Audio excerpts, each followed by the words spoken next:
Eh ben, bonjour. Bonjour. Merci de répondre positivement à notre invitation pour l'interview. Pour la débrouille, pour les rencontres Suède, épisode 4. Toujours merci à Maison Suède de nous accueillir. Ça fait bien plaisir. Et ben, on va commencer directement. Est-ce que tu peux te présenter succinctement, s'il te plaît? Francis Joly, donc photographe et professeur de photo en école d'art. Donc je mène déjà ce double parcours en ajoutant un autre qui est je m'occupe beaucoup de transmission. C'est-à-dire de monter des ateliers artistiques, soit dans le système éducatif, soit dans le milieu carcéral, hospitalier. Ok. Voilà. Bah, avant de parler de la transmission, on va peut-être commencer par parler de toi, de comment toi ton goût à l'art est né. Ah ben c'est très très simple. Il est né en première terminale dans un lycée où j'ai commencé à faire de la photo. Je me suis occupé du labo photo. Et là, c'était fini, quoi.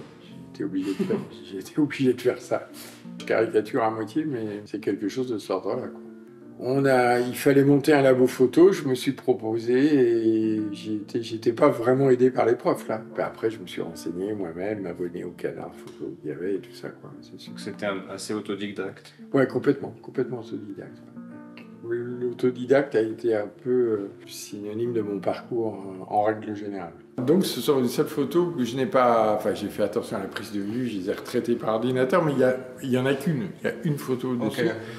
C'est en fait un glacier qui se jette dans la mer. Donc il y a des énormes blocs de glace qui sont roulés dans la... et la glace se rompt.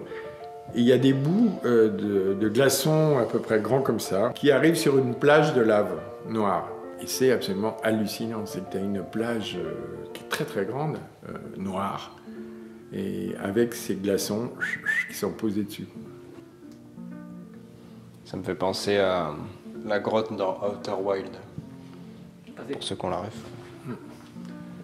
Du coup, c'était en argentique, l'époque des labos photos. Totalement. Tu as commencé avec le noir et blanc. Est-ce que ça te manque aujourd'hui ou qu'est-ce que tu en penses de cette Alors évolution? oui, ça me manque un peu, mais ça me manque moins. Pourquoi? Parce qu'on est en train de monter, enfin surtout, Michel Poivert, qui est assez connu, a eu l'idée de monter un collège international de la photo.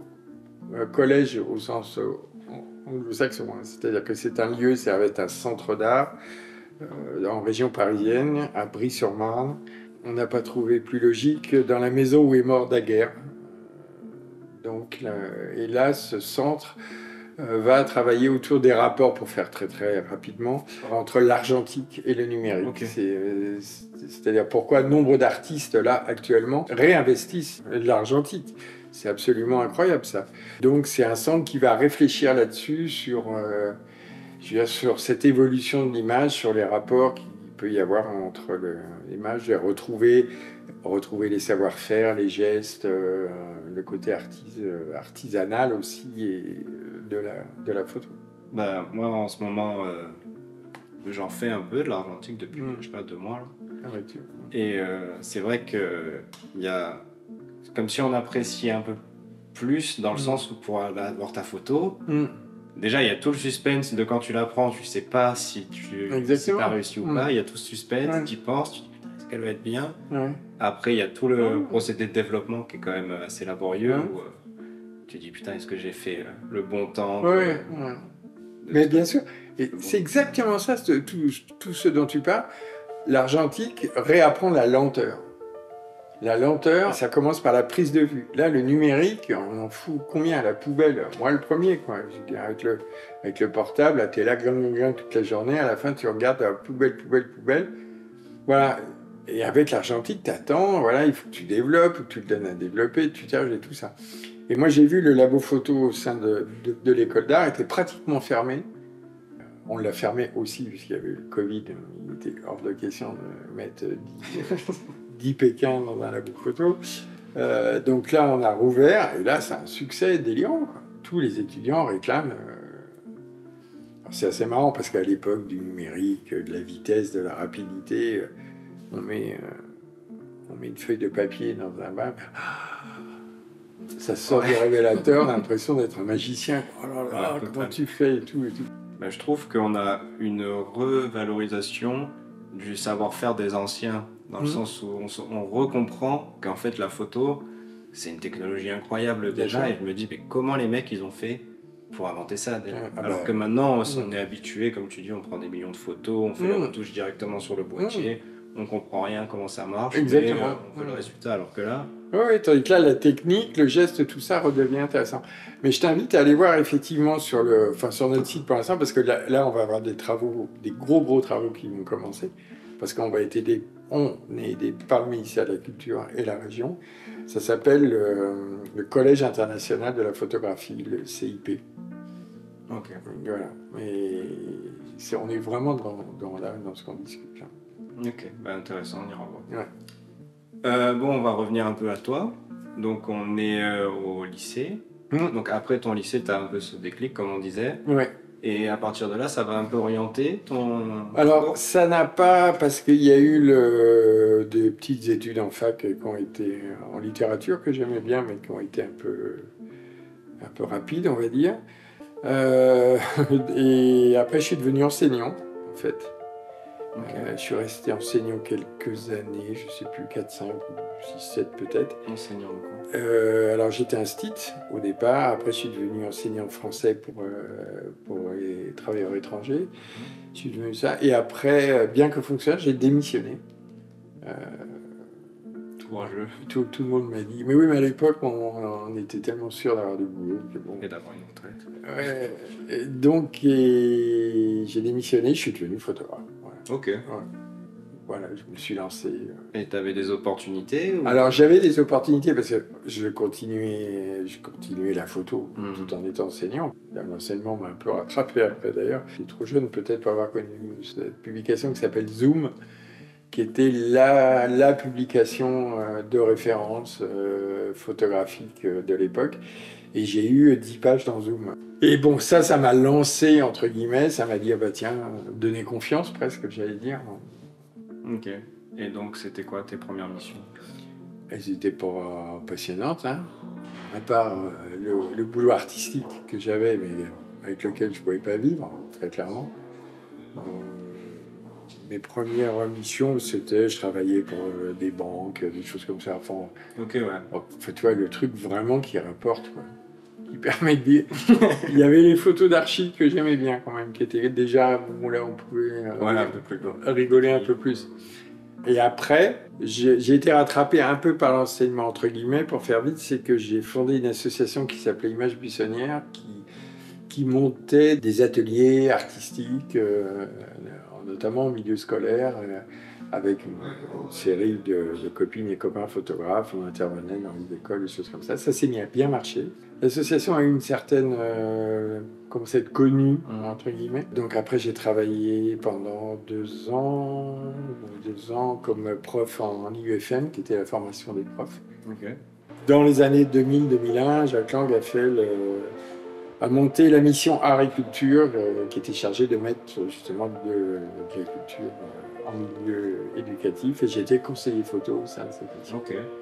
Donc j'ai travaillé sur des ateliers sur toute la France, j'ai monté un partenariat avec les Rencontres d'Art. Donc j'ai été bien dans vraiment le milieu de la photographie depuis toutes ces années.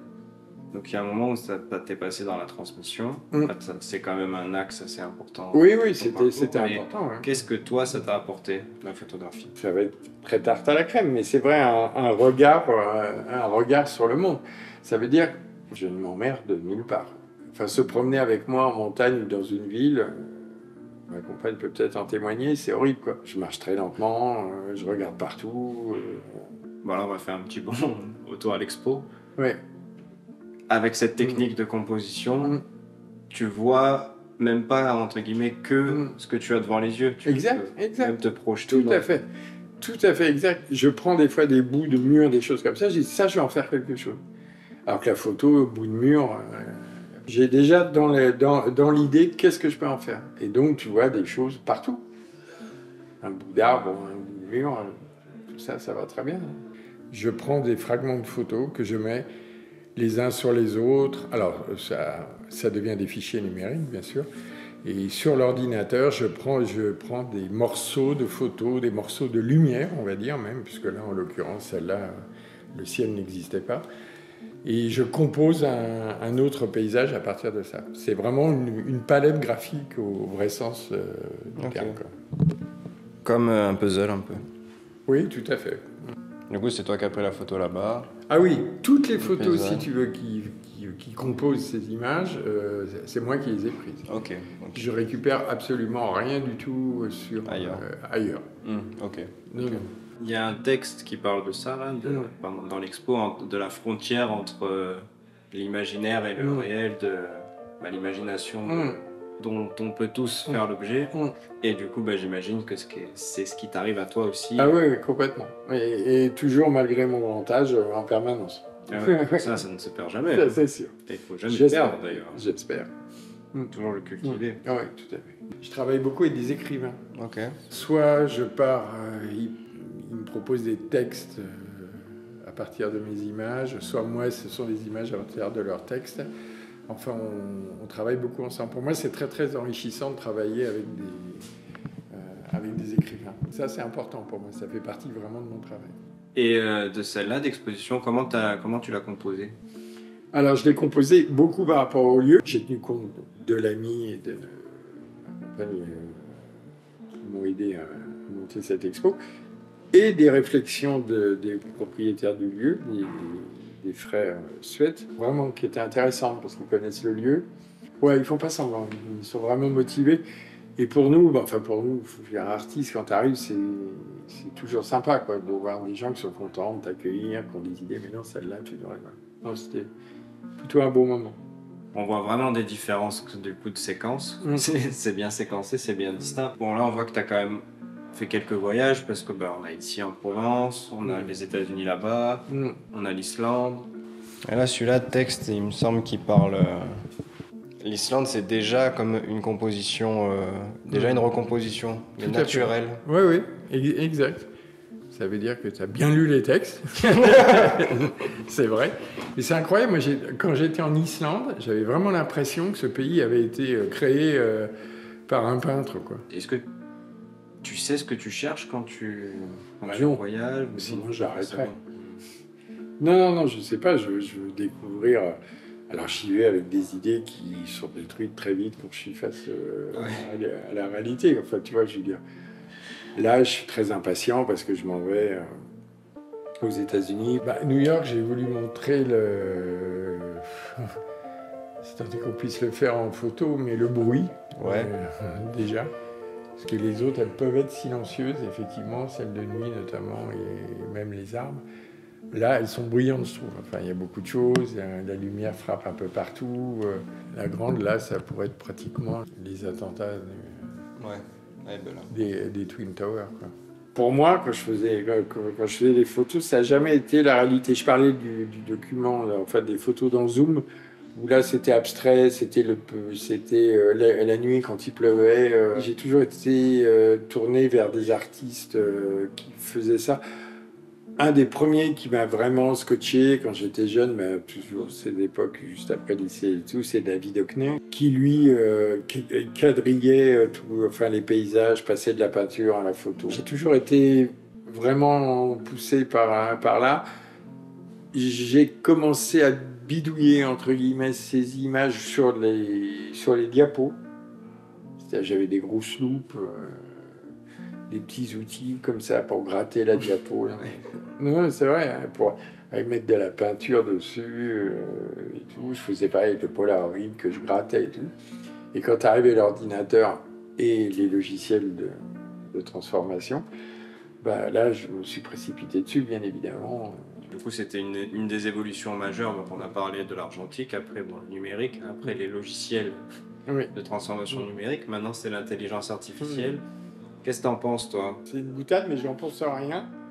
Mais je commence à en penser quelque chose parce que, justement, comme je forme des étudiants, on a commencé à en parler en juin, vraiment, là, juin 2022. Puis cette rentrée, septembre 2022, là, il y a eu plein d'articles et tout. J'ai dit, alerte, il faut que je m'y mette. peut-être pour moi, à voir, mais surtout pour le présenter aux étudiants, dire, voilà ce qui va vous prendre votre boulot. Le but, c'était vraiment de rechercher comment s'en servir, que ça reste un outil et pas une fin en soi, en disant, voilà, est-ce que tu peux me faire, parce que je fais une pub pour les téléphones, je fais des petits personnages qui marchent sur le téléphone, et en voiture, ça peut, pas obligatoirement, mais de sortir une image intéressante. Donc je m'y suis mis pour l'enseigner, entre guillemets, au moins informer. Et là récemment, je m'y suis mis un peu pour moi aussi. Donc, parce que évidemment, toutes ces transformations et tout, bien évidemment, ça m'a intéressé. Donc je me suis passé quelques nuits sur un des logiciels qu'ils proposent actuellement. Voilà, je m'en sers, c'est vrai, pas de manière systématique. Là, j'ai quand même fait une ou deux couvertures de bouquins qui peuvent trouver racine dans l'intelligence artificielle. Ça fait peur, entre guillemets. Oui, oui, ah bah oui, bien sûr. Parce que où tu pars de phrases, et à partir de la phrase, ça te propose 5 variations en image, ou tu mets déjà une image et ça transforme cette image. J'avais mis une phrase du genre des livres se promènent dans un désert de glace sous une cloche de verre, en noir et blanc. Et ça m'a sorti quelques images. Et, ouf, je dis merde. Ah ouais. Là, il y a quelque chose. Donc, ce que j'essaie de faire, c'est de reprendre ces images, enfin de m'en servir et de les retransformer. Enfin, toi qui es arrivé à faire une espèce de cycle comme ça. Mais bon, ça pose des vraies questions au niveau des droits. Moi, j'aimerais pas retrouver des photos et que ce logiciel ait piqué une de mes photos pour en faire autre chose et que ce soit signé par quelqu'un d'autre. J'apprécierais qu'à moitié, quoi.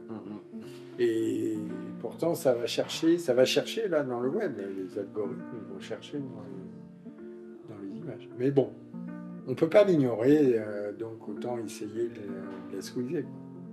Bon, en tout cas, nous garder notre imagination, ça c'est sûr, nos idées propres. Voilà, et les meilleurs pixels et ce qu'on peut avoir, c'est ceux qu'on a dans la tête. Hein. C'est quand même les neurones et l'imagination, je suis assez d'accord, et la démarche artistique, s'arc-bouter là-dessus. Bah, je trouve que ça fait un assez joli mot de la fin. Bah écoute, merci à toi, c'était un bon moment également pour moi. Bah, merci à toi aussi, franchement c'était cool, encore merci à la Maison Suède, merci à Guillaume, à la caméra, et bah voilà, à la prochaine les gars.